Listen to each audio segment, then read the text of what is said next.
बिबोजिया माइक्राटी। बिबोजिया माइक्राटी ये इन्फेक्ट करता है deer and rodent. Common name Babesia microti का आप सिंपली बिबोजिया पैरासाइट भी कह सकते हैं। बिबोजिया पैरासाइट भी कह सकते हैं।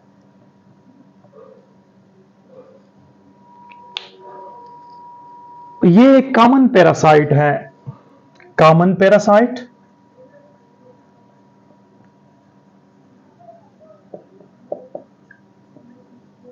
ऑब्लिगेट पैरासाइट है।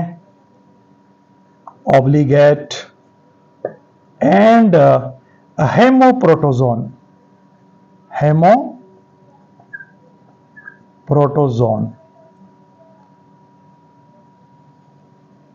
Obligate parasite and haemoprotozoan parasite. ये ज़ूनोटिक डिजीज है। क्या है?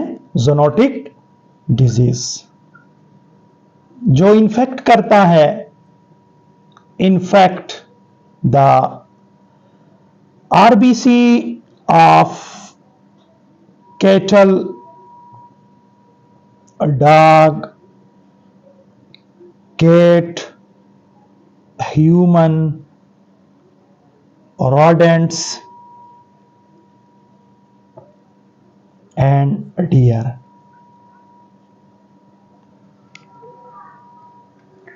स्पीशी इसके अराउंड अबाउट 100 स्पीशी है। 100 स्पीशी। जो कॉमन स्पीशी है बिबोजिया कैनिस। बिबोजिया कैनिस डॉग को इन्फेक्ट करता है। नेक्स्ट बिबोजिया फेलिस, ये कैट को इन्फेक्ट करता है। और नेक्स्ट बिबोजिया मटासी, ये शीप को इन्फेक्ट करता है। ओके। इसके अलावा इन्हीं बीमारी के डिफरेंट नाम है और डिफरेंट नाम जो रखे गए हैं इसके डिफरेंट रीजंस हैं। First of all animal malaria. Animal malaria क्यों कहते हैं? क्योंकि ह्यूमन मलेरिया के सिम्टम्स और इन्हीं बिबोजिया के सिम्टम्स सेम है। सिम्टम्स सेम है। ह्यूमन मलेरिया में स्प्लिनोमेगेली है, बॉडी एक है, फीवर है, ये कास करते हैं। तो सेम सिम्टम बिबोजियोसिस में भी कास कर सकते हैं। तो इसी वजह से इसका नाम एनिमल मलेरिया रखा गया है। नेक्स्ट पायरोप्लाज्मोसिस भी कह सकते हैं because of order. Because of order. इसका आर्डर पायरोप्लाज्मिडा है, तो इसी वजह से इसका नाम पायरोप्लाज्मोसिस रखा गया है। नेक्स्ट इस बीमारी को बेबिजियोसिस भी कह सकते हैं और बेबिजियोसिस इसका जेनस है। ये जेनस बिबोजिया, ऑर्डर इसका पायरोप्लाज्मिडा, क्लास एकोनाइडासीडा और फाइलम एपिकम्प्लेक्सा। तो पायरोप्लाज्मोसिस और बेबिजियोसिस ये ऑर्डर और जेनस की बुनियाद से नाम दिए गए हैं। ये क्या है? It is the genus. Cattle fever कहते हैं। कैटल फीवर इसलिए कहते हैं कि ये infect the dairy farm animal. ये डेयरी फार्म एनिमल को इन्फेक्ट करता है। फॉर एग्जांपल है कैटल वगैरह। और टिक फेवर भी कह सकते हैं। टिक फेवर इसलिए कहते हैं कि इसका वेक्टर ओटिक है, जैसे आम जुबान में चिचड़ी कहते हैं। एक्टोपैरासाइट है और एनिमल के तनों के साथ लगे हुए होते हैं और ब्लड को सक करते हैं। तो इसी वजह से इसका नाम टिक फेवर रखा गया है। नेक्स्ट, इस बीमारी को हेमोलाइटिक फीवर भी कह सकते हैं because it damage the haemoglobin of RBC. RBC का जो हेमोग्लोबिन है उसको डिस्ट्रॉय करता है। टेक्सास फीवर, टेक्सास सिटी है कहां पे? यूएसए में। और सबसे पहले टेक्सास में ये बीमारी आइडेंटिफाइड की गई। किसमें? एनिमल में, क्योंकि कुछ animal have been transported from Spain into the Texas city and identified the babesiosis there, और वहां पे बेबोजियोसिस आइडेंटिफाइड की गई, तो इसी मुनासबत से इसका नाम टेक्सास फीवर रखा गया। Next, splenic fever it infect the spleen, यानी इस बीमारी में the spleen and liver become enlarge, तो इसको स्प्लीनोमेगेली भी कह सकते हैं और हेपेटोमेगेली भी कह सकते हैं। इनटू सम एक्सटेंट आप इसको हेपेटिक फीवर भी कह सकते हैं, क्योंकि इसमें लीवर और स्प्लीन इन्फेक्ट होता है, जरासीम वहां पे कमुलेट होते हैं। अंडरस्टैंड? तो इसी मुनासबत से स्प्लीनिक फीवर कहा गया है। बिलियरी फीवर क्यों कहते हैं? क्योंकि ये आरबीसी को इन्फेक्ट करता है and RBC change into yellow substances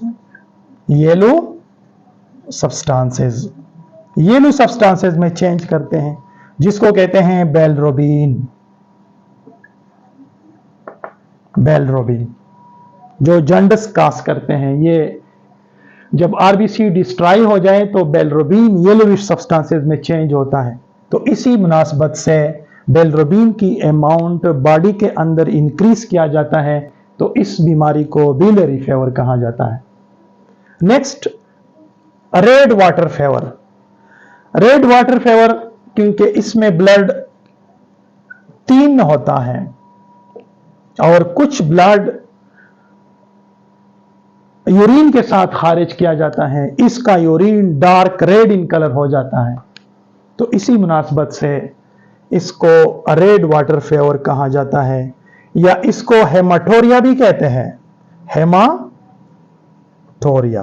हेमाटोरिया यानी अ blood in urine, Hema mean blood and टोरिया mean urine में ब्लड, तो रेड वाटर फीवर को हेमाटोरिया भी कह सकते हैं। नंटाकेट फीवर या इसको नट्यूला,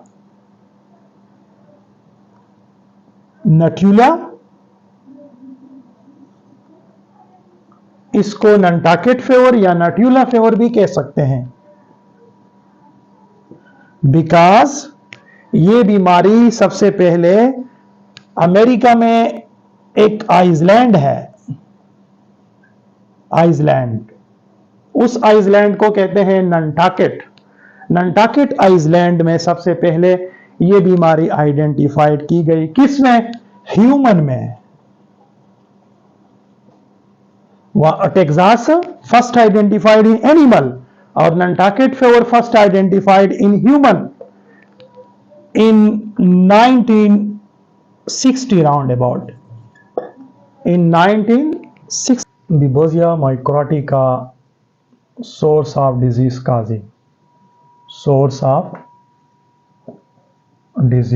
काजिंग।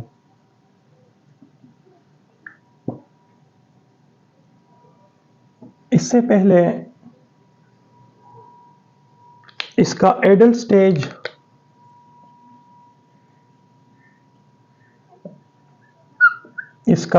स्टेज कैटल और रोडेंट्स, ह्यूमन, कैट और डॉग और डियर में होता है। जो जुवेनाइल स्टेज है, जुवेनाइल स्टेज इसका स्पोरोजाइट है, स्पोरोजाइट स्टेज, ये होता है gut and salivary gland of tick.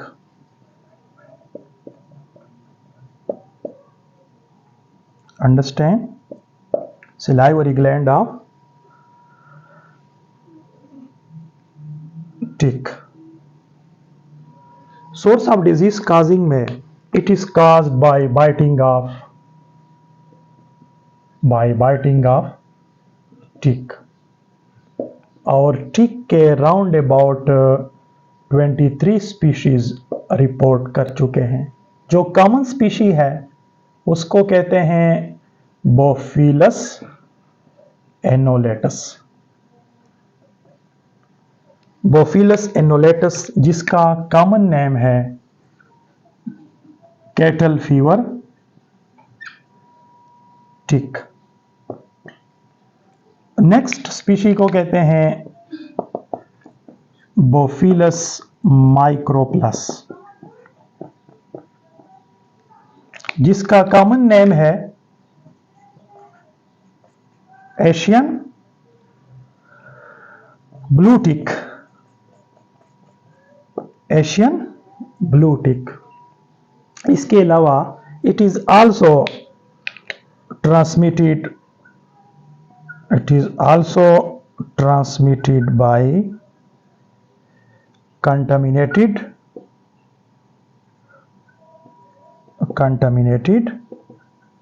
blood transfusion।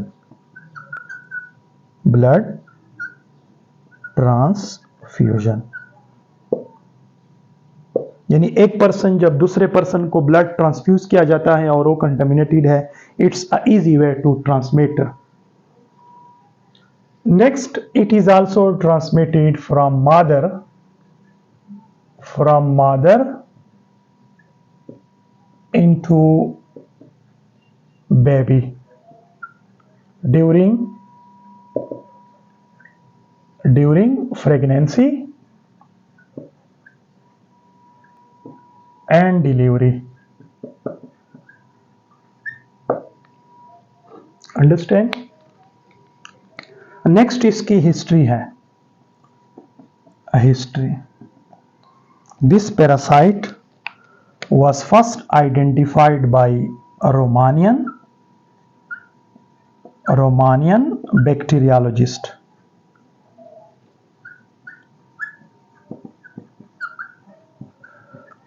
Romanian bacteriologist Victor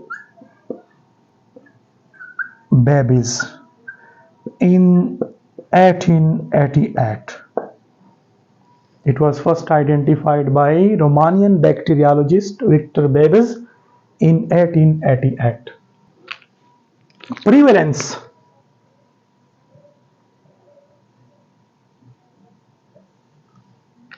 इसका global प्रीवेलेंस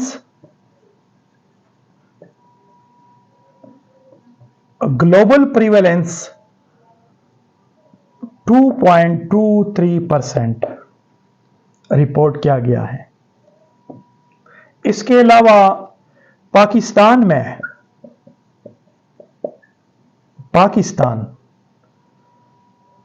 the overall प्रीवेलेंस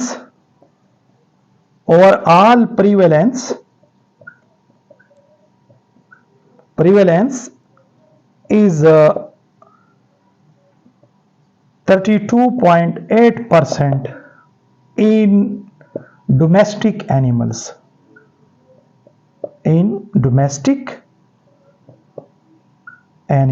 in southern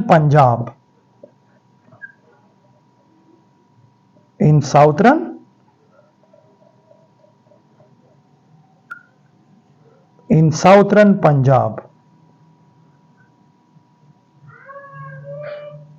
reported by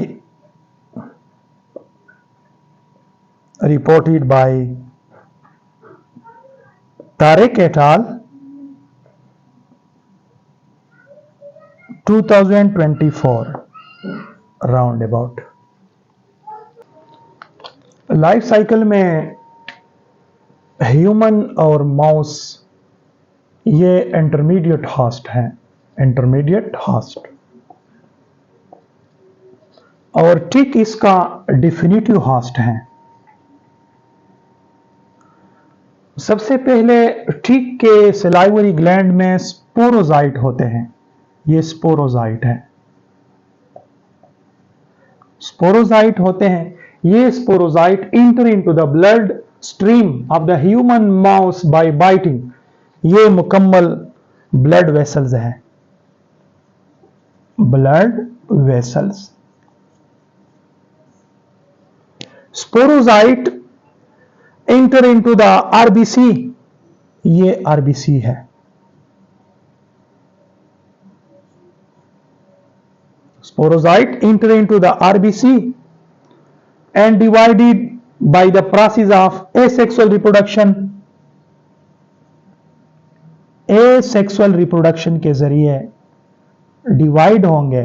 कौन सा asexual reproduction? बडिंग। और स्पोरोजाइट से क्या बनेगा? ट्रोपोजाइट, ट्रोपोजाइट। and tropocyte change into a merocyte, wahi by the process of asexual reproduction, budding. Okay, and merocyte again change into a sporocyte। लेकिन merocyte बनने के दौरान there is a specialized type of cells are formed। These are called gametocytes। इसको क्या कहते हैं? Gametocytes।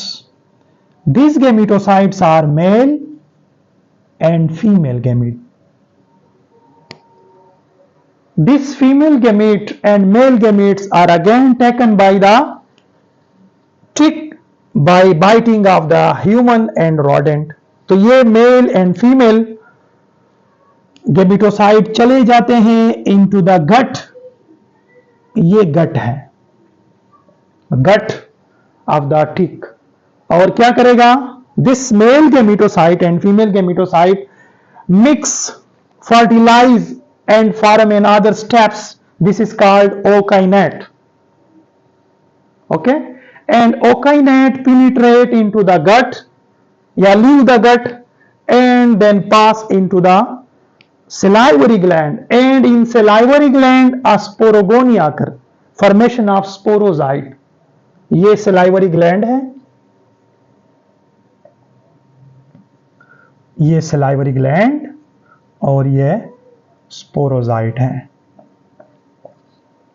ठीक है, ये sporozyte again pass into the human and mouse by biting।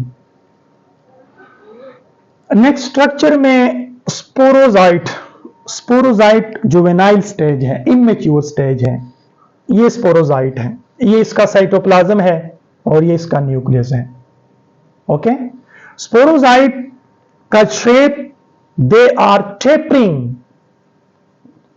Tapering at both end, मतलब pointed at both end, and somewhat swollen up or dilate, somewhat swollen up या dilate at middle।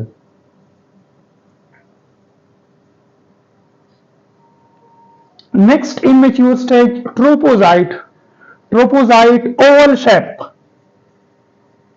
या spherical shape भी कह सकते हैं। ये इसका cytoplasm और ये न्यूक्लियस। इसका size round about 1.5 to 2.5 micrometre. Next stage merozoite. Merozoite भी ओवल शेप या स्फेरिकल शेप है। ये इसका साइटोप्लाज्म है और ये different organelles are scattered. First organelle rhoptry, ये रोफ्ट्री है। रोफ्ट्री का क्या काम है? help in penetration in host RBC cells। okay, next microneme। microneme sensitive to receptor cells, sensitive to the receptor cells of host। मतलब it show a resistance. It show a resistance against host receptor cell. Host receptor cells के खिलाफ resistance show करेगा. These are the dense granules. ये dense granules हैं which store a food. ये इसका nucleus है और ये एंडोप्लाज्मिक रेटिकुलम है. Nucleus control all life activities. Endoplasmic reticulum synthesize the protein and Golgi bodies are packing the protein. और ये mitochondria power house of the cell. Receptor में incubation period 1 to 4 weeks है. Okay. इसके बाद complications में high fever, shivering या chill, loss of appetite, jaundice, anaemia, myalgia muscle pain, arthralgia joints pain और sweating. इसके साथ साथ फैटिग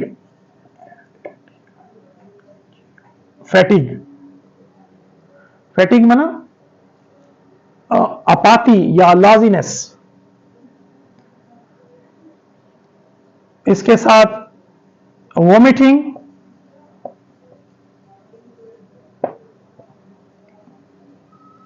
इसके साथ Nasiya, abdominal pain,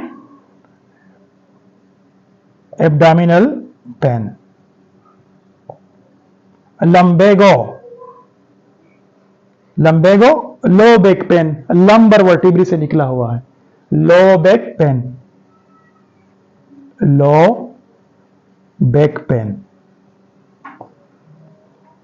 splenomegaly,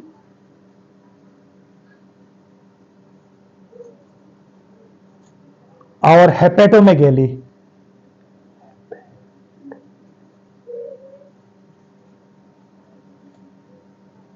splenomegaly enlargement of spleen and hepatomegaly enlargement of liver.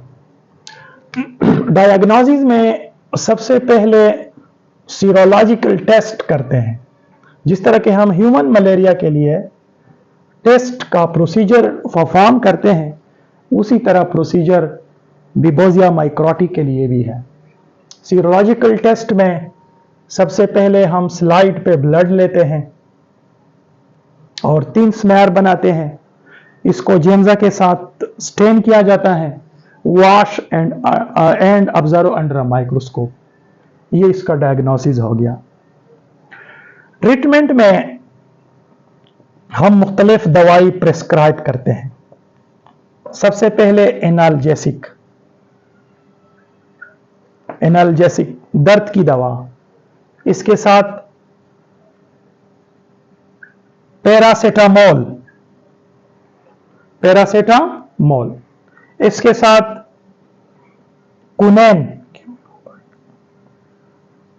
इसके साथ एजिथ्रोमाइसिन.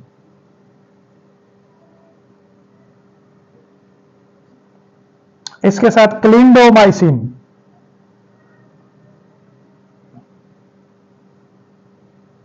क्लिंडोमाइसिन, एजिथ्रोमाइसिन और साथ साथ हाल्फेन.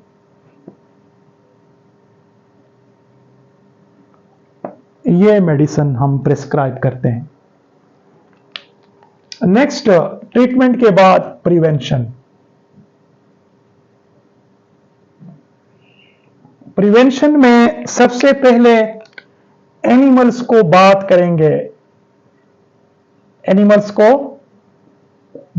करेंगे. किसके साथ? एंटीसेप्टिक या हम पेस्टिसाइड लेंगे, पेस्टिसाइड्स या इंसेक्टिसाइड्स लेंगे ताकि ये टिक वगैरह गिर जाए इससे. Number 1. Number 2, we use gloves. हम ग्लव्स इस्तेमाल करेंगे. ड्यूरिंग एनिमल कांटेक्ट के दौरान ग्लव्स इस्तेमाल करेंगे। किस मकसद के लिए? During milking, during bathing, during feeding. Next, put the healthy animal separate. Put the healthy animal को हम पुट द हेल्दी एनिमल्स को हम सेपरेट रखेंगे।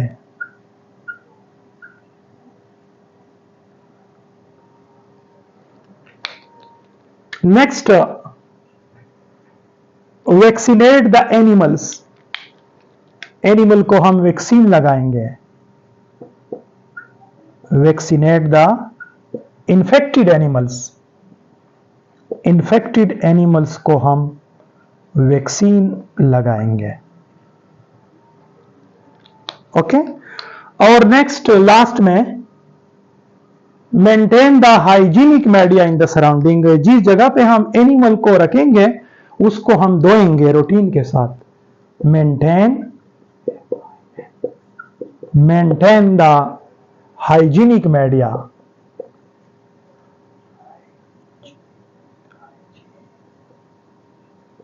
Maintain the hygienic media